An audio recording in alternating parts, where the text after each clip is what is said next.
Today's episode was made possible by Podcorn.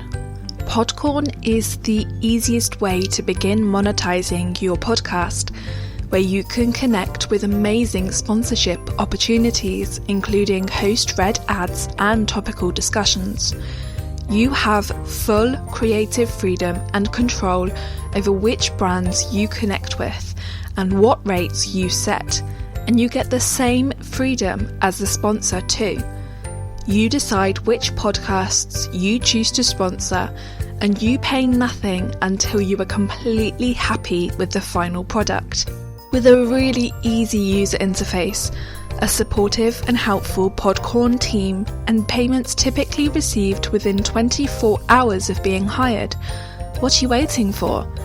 Head over to podcorn.com, that's podcorn.com, to sign up and begin monetizing your podcast now.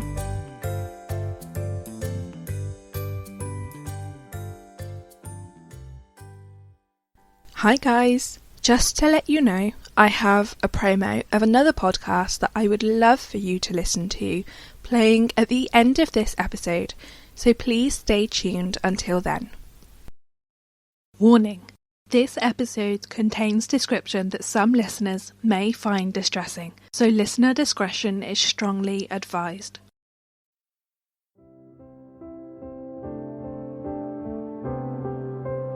Hi M&Ms, welcome back to another episode of Murder and More. As always, I am your host, Kira.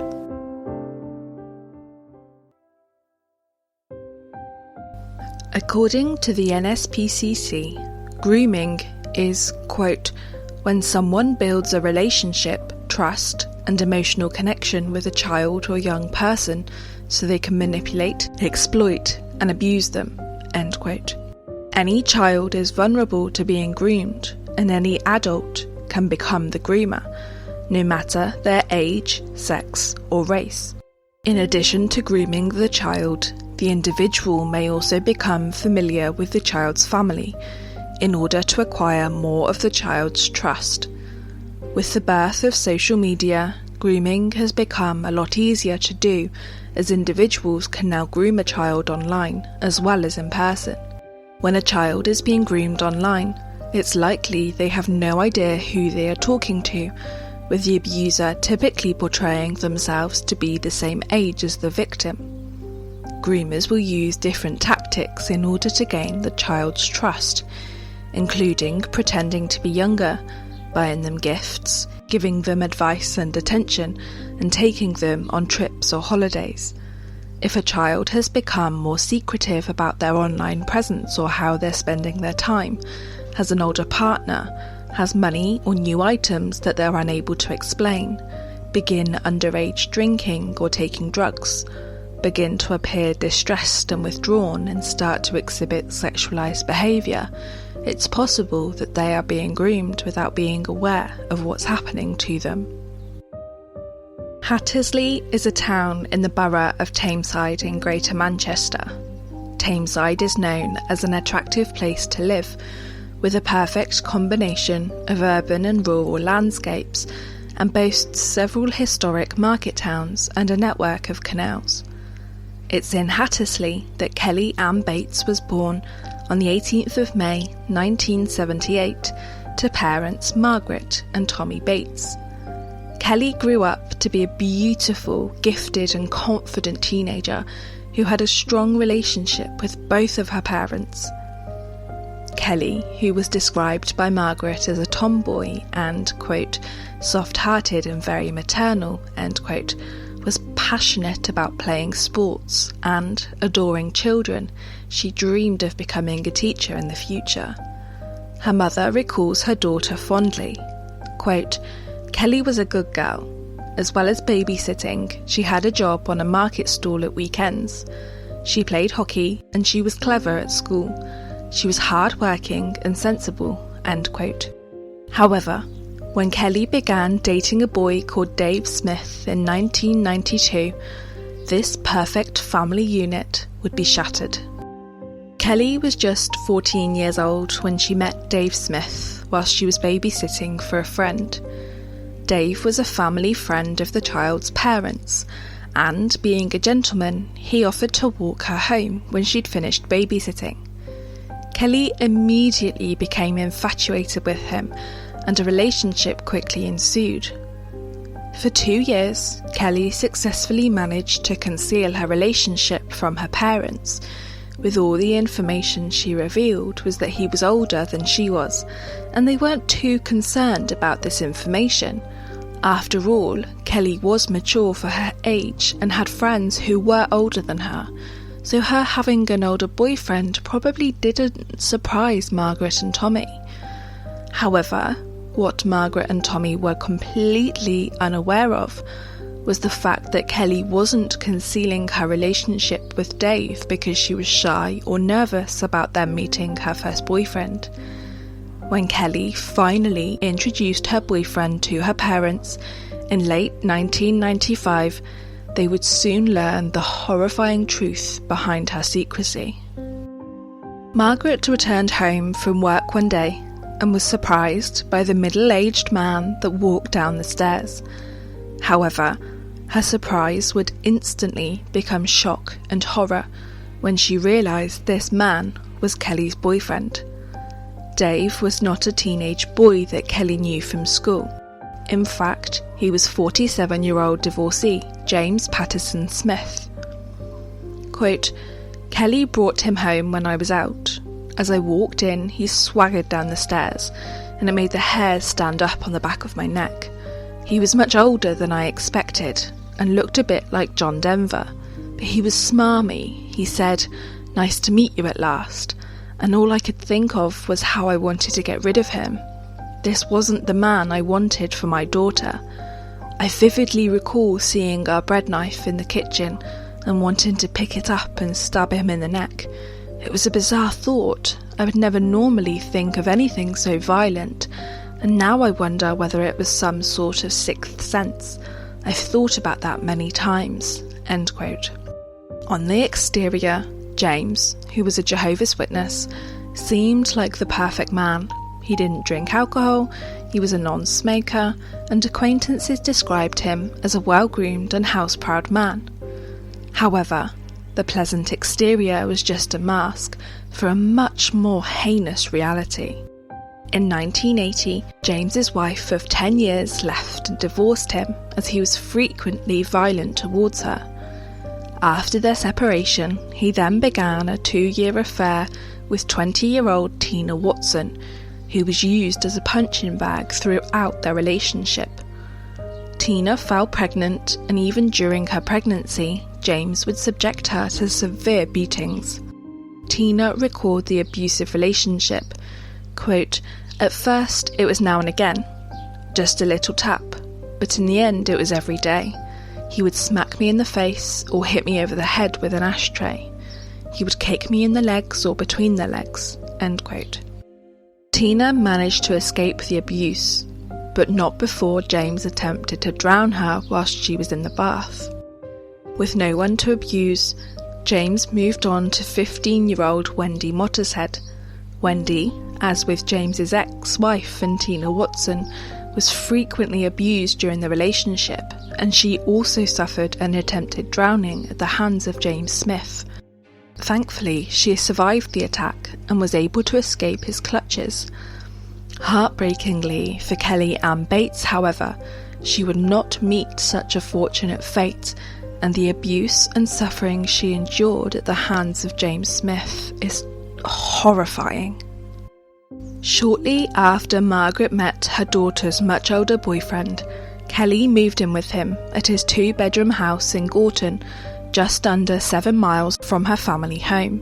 Whilst Margaret and Tommy were more than sceptical about the cohabitation, they reluctantly permitted it on the condition that Kelly remained in regular contact with them.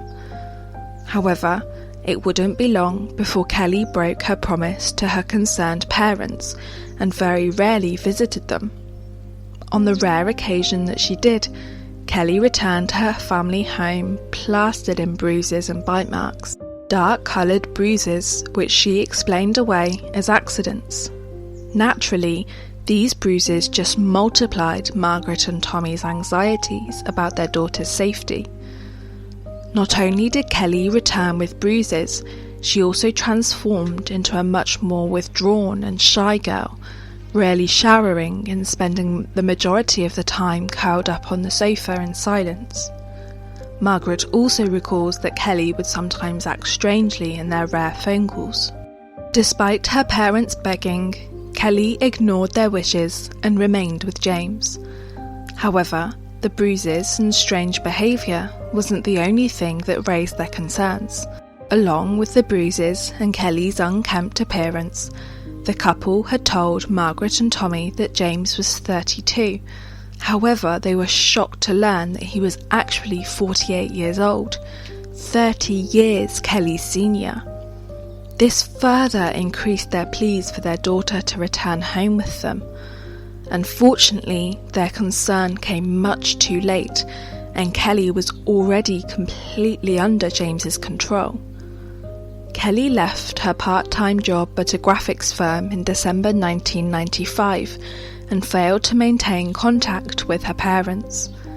Before long, the only correspondence Margaret and Tommy would receive from their daughter would be in the form of an anniversary and birthday card. However, it would be later revealed that these weren't even from Kelly herself, and that the handwriting inside was James's. Kelly became increasingly reclusive, but what her parents could never imagine was just how much their beloved 17-year-old daughter suffered at the hands of her older boyfriend. The level of suffering Kelly endured would only be realised when it was much too late to save her. On the 16th of April 1996, just 5 months after Kelly moved in with him, James entered the Gorton police station and informed police that he had accidentally killed Kelly in the bath. James claimed that she had accidentally inhaled water after the couple had an argument, and his resuscitation attempts failed. However, as soon as police arrived at the home the pair shared and found Kelly's naked, lifeless body in the bedroom, the manner of her death would be strongly refuted, and even the most hardened detectives' stomachs churned. Instead of an accidental drowning, as James had claimed, Kelly experienced severe abuse at the hands of the man she loved. Not only did Kelly's blood being found all over the house dispute James's claims, but the findings of the post-mortem would ultimately reveal the torture she endured in the weeks leading up to her murder, proving that this was in no way an accidental death. And he went, we've got some news. And they went, would you like to sit down? Would you sit down? Would you like to sit down? And I'm just about to sit down on the settee, and I'm halfway down, and I thought, Spirit telling me to sit down in my own house. And I looked at him and he went, we've got some bad news.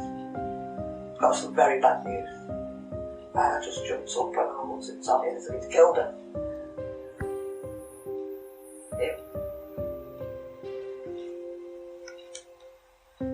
And then I went tearing upstairs, didn't I? Because I was still I'd not got dressed then. That was actually the last day I ever had a bath. The findings of the post-mortem were nothing short of horrific. The last month of Kelly's life was governed by unimaginable agony and fear.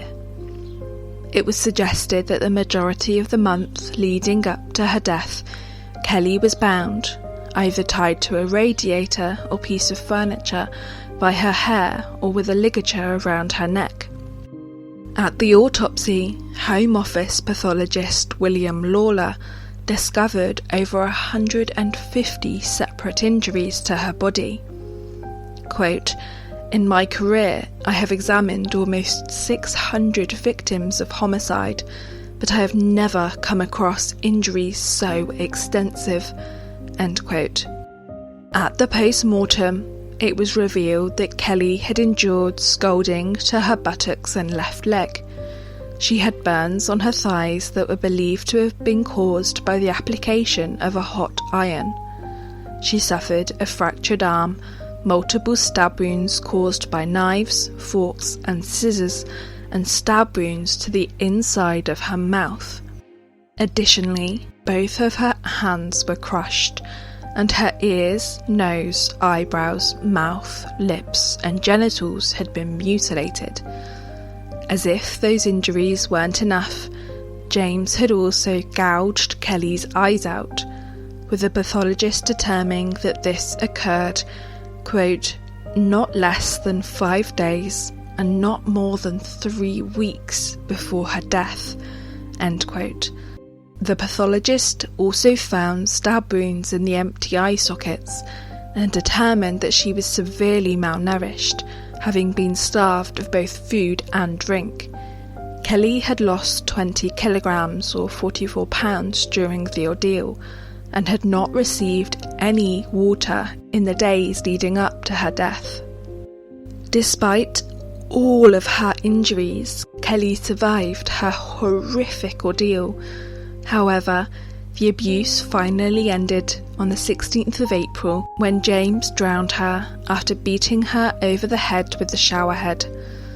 The author of the article entitled, quote, Manchester's Vilest, the Murder of Kelly Ann Bates, end quote, described Kelly's final month as, quote, unimaginable planned torture at the hands of a sadistic, depraved monster, end quote, and I couldn't have put it any better myself.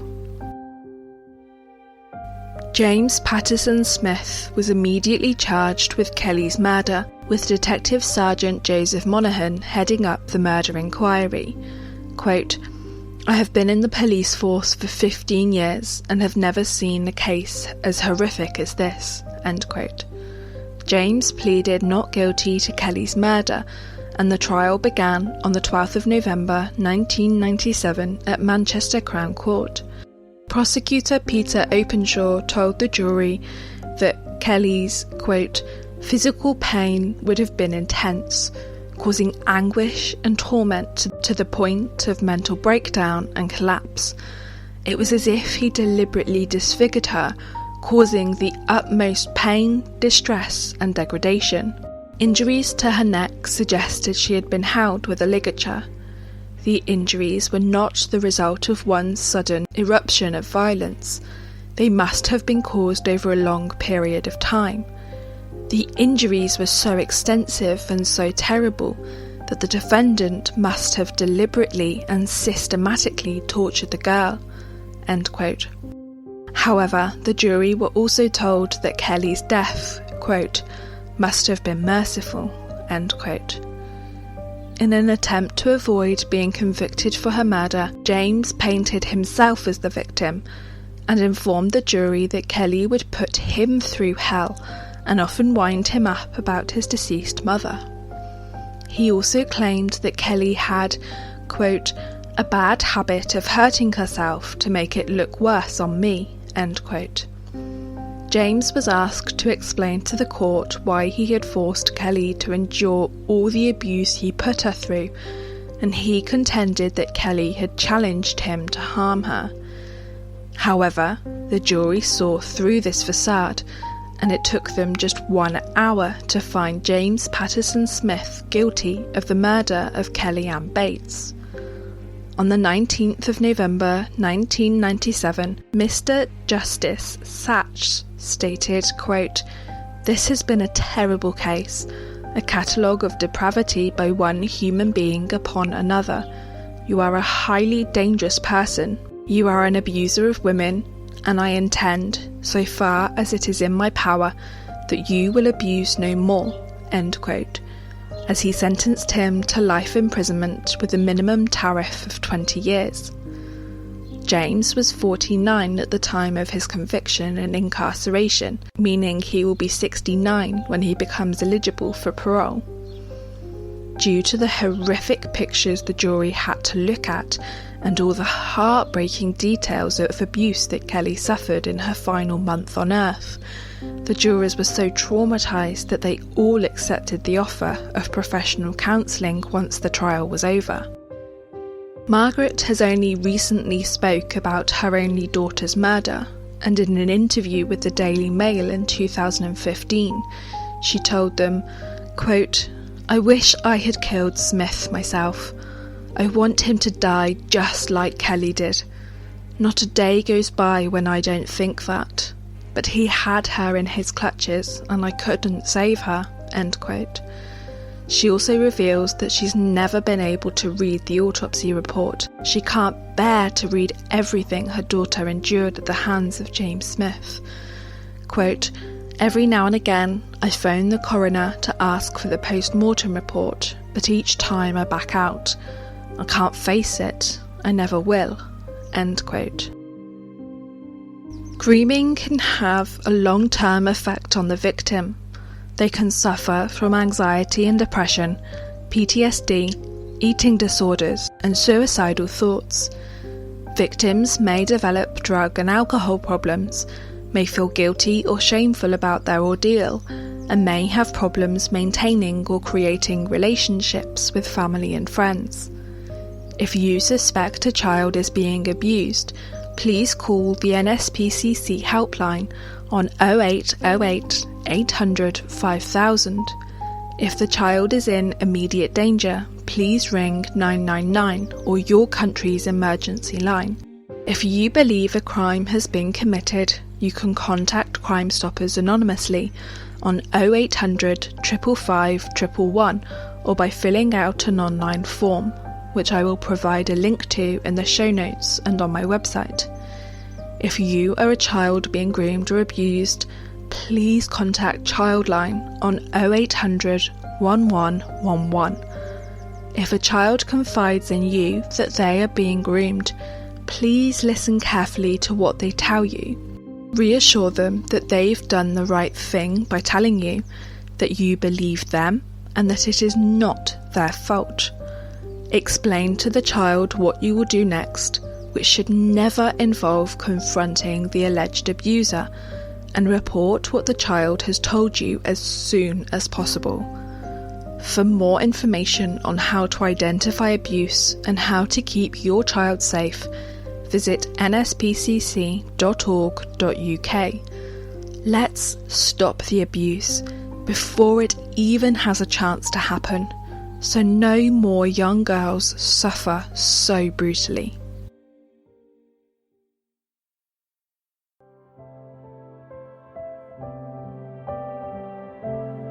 Thank you for listening. Don't forget to head over to Apple Podcasts to leave a rating and review, and Patreon to consider becoming a patron of Murder and More. To interact with us, you can follow us on Twitter and Tumblr at Murder and More, Instagram at Murder and More Pod, and Facebook at Murder and More Podcast. To view the sources and pictures for this episode, head over to www.murderandmorepodcast.wordpress.com. Have a great week, and I'll see you all next week for another episode.